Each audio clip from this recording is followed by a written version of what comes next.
توبہ یہ تو خاصا نظر آ رہا ہے ابن آدم کا، یعنی فرشتے بھی توبہ کرتے ہیں کیا، یا جنات سے بھی توبہ ہوتی ہے؟ اور اس کو اور پہلو میں دیکھوں تو کیا انبیاء علیہ الصلوۃ والسلام علامہ صاحب یا وہ جو معصومین ہیں وہ تو گناہ کرتے ہی نہیں، تو پھر وہ توبہ کیوں کرتے ہیں؟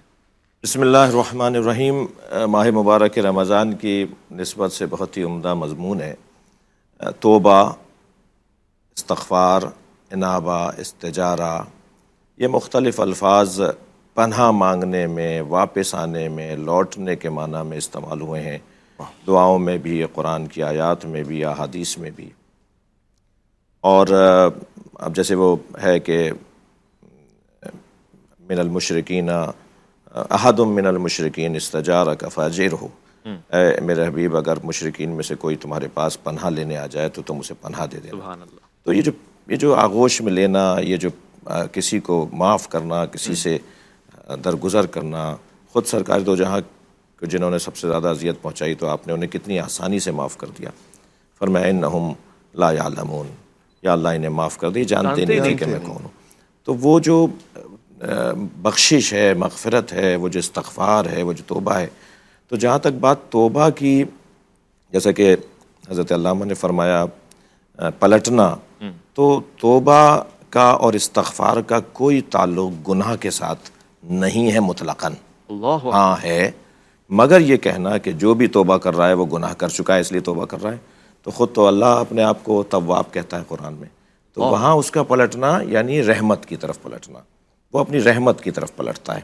ہم جب توبہ کر رہے ہوتے ہیں تو ہم اپنی اصالت کی طرف پلٹ رہے ہوتے ہیں، ہم اپنی فطرت کی طرف پلٹ رہے ہوتے ہیں۔ اللہ نے ہمیں فطرتاً موحد بنایا ہے، فطرتاً مسلمان بنایا ہے، فطرتاً اچھا انسان بنایا ہے۔ ہم اپنے بچوں کو کہتے ہیں نا معصوم ہے، چھوڑ دو معصوم ہے۔ اللہ نے ہمیں پیدائشی طور پہ معصوم بنایا تھا، ہم گناہ کرنے نہیں آئے تھے یہاں پر۔ یہ تو ماں باپ، معاف کیجیے گا، ماں باپ کی تربیت کی کمزوری نے، حالات نے، ماحول نے، اساتذہ نے، دوستوں نے اور کچھ جینیٹک کے مسائل نے انسان کو گناہوں کی طرف راغب کیا، ورنہ ہم فطری طور پہ تو اللہ سے جڑے ہوئے لوگ ہیں، ہم تو اچھائیوں کو پسند کرتے ہیں۔ تو وہ جو اللہ انہ کان توابا، یا خود نبی مکرم کے لیے ہے فاستغفر، سورہ مبارکہ الفتح کے اندر اذا جاء نصر اللہ والفتح ورأیت الناس يدخلون فی دین اللہ افواجا فسبح بحمد ربک واستغفر۔ تو نبی مکرم تو معصوم، سبحان اللہ۔ حضرت نے معاذ اللہ کون سا گناہ کر دیا جو اللہ کہہ رہا ہے کہ استغفار کریں۔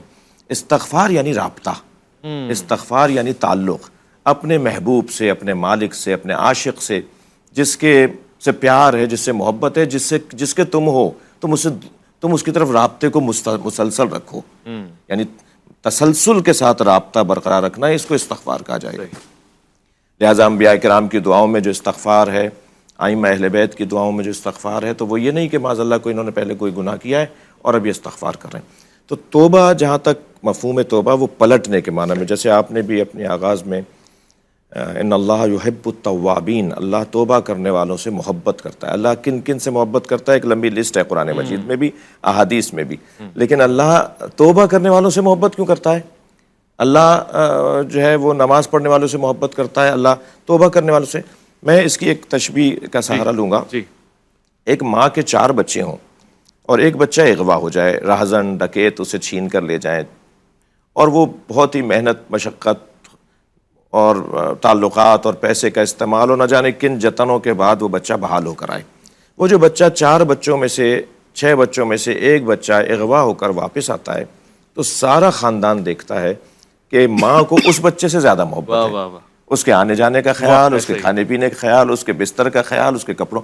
اگر کوئی پوچھ لے کہ بچے تو اور بھی ہیں آپ کے، آپ اسی سے کیوں پیار کرتی ہیں، تو جواب یہ آئے گا کہ یہ اغوا ہو کر غیر کے پاس چلا گیا تھا، دشمن کے پاس چلا گیا تھا، یہ پلٹ کر آیا ہے تو اس سے میری محبت بڑھ گئی ہے۔ سبحان اللہ۔